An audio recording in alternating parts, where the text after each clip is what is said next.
What is a virtuous woman? Today, we as Hebrew women strive to return to the old paths, to our Israelite matriarchs who left examples for us to understand how to be virtuous women.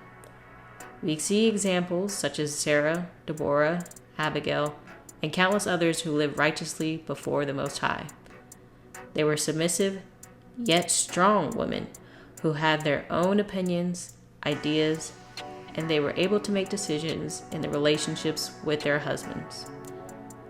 Today, we're going to look at what the Bible describes as a virtuous woman. Is she simply a woman who stays in the kitchen all the time, making sandwiches for her husband? Or could she be something more? Let's take a look at Proverbs chapter 31. Verse 10 says, "Who can find a virtuous woman? For her price is far above rubies." So in this first verse, let's take a look at this word virtuous. What does this word really mean in the Hebrew? It's H2428 Kayil. It means strength, efficiency, wealth, army. I bet you didn't expect it to be that, did you? And let's take a look at how it's translated in other instances in the Bible. So really, this passage is talking about who can find a strong woman. The verse also says, "For her price is far above rubies." Now, this might sound like it's belittling women and inferring they can be bought, but let's also take a look at that word price in the Hebrew. It's H4377 Maker, and it means merchandise, value. So we do know in the law for marriage that an Israelite man would pay a dowry for the woman he wants to be his wife. But in this scripture here, we can see that it says her price or value is far above rubies, meaning she is invaluable. There's no value you can put on a virtuous or strong woman. Verses 11 and 12. "The heart of her husband does safely trust in her, so that he shall have no need of spoil. She will do him good and not evil all the days of her life." A strong woman will respect, honor, and show love to her husband. So this is not like those relationships you see on BET or television where there's constant arguing and the woman thinks she can completely run over the man. There is trust and kindness in their relationship. Verses 13 through 16. "She seeketh wool and flax, and worketh willingly with her hands. She is like the merchant ships. She bringeth her food from afar. She riseth also while it is yet night, and giveth meat to her household, and a portion to her maidens. She considereth a field, and buyeth it, and with the fruit of her hands she planteth a vineyard." This is a very resourceful woman, a working woman. Men, you shouldn't be afraid to let your woman do some work. Now, this doesn't mean that men could just now sit back at home, play video games all day, and let the women work for them. No, this scripture indicates that even though the man is the provider for the family, it's okay that the woman works as well.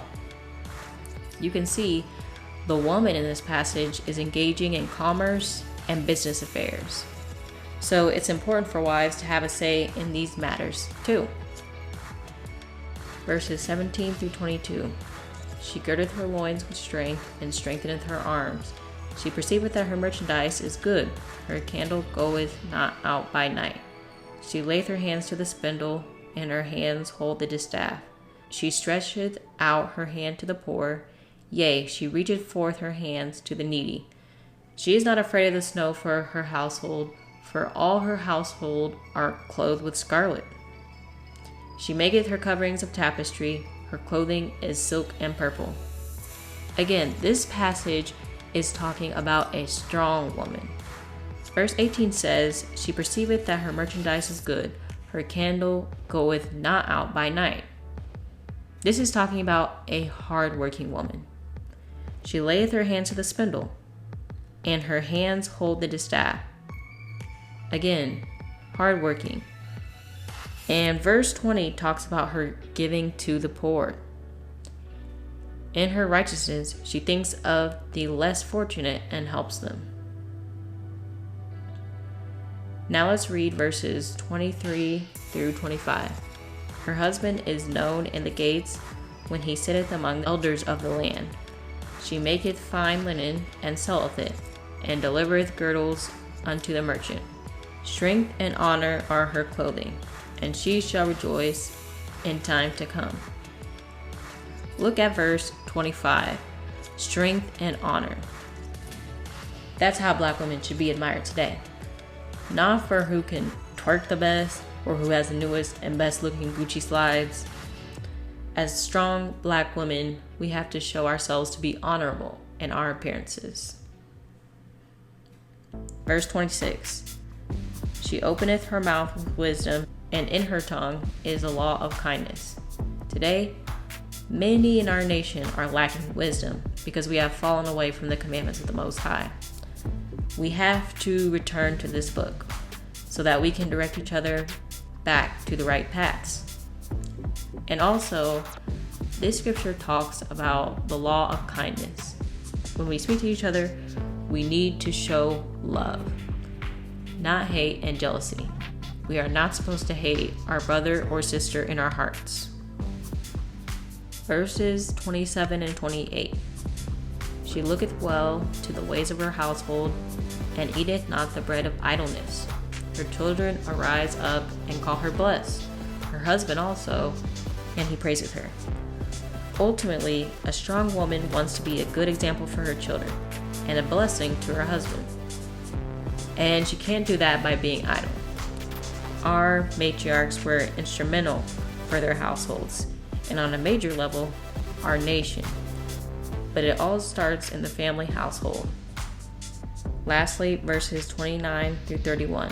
Many daughters have done virtuously, but thou excellest them all. Favor is deceitful, and beauty is vain, but a woman that feareth Yahuwah, she shall be praised. Give her of the fruit of her hands, and let her own works praise her in the gates. So this is the ultimate aspiration of an Israelite woman. And as we found out, these are attributes of a strong woman. And this is something that I strive to be, and that every Israelite woman should strive to be.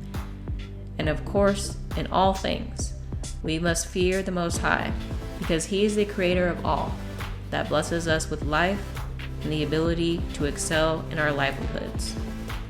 Please like, share, and subscribe to my channel, and let me know what other topics you guys want to discuss. See you soon. Shalom.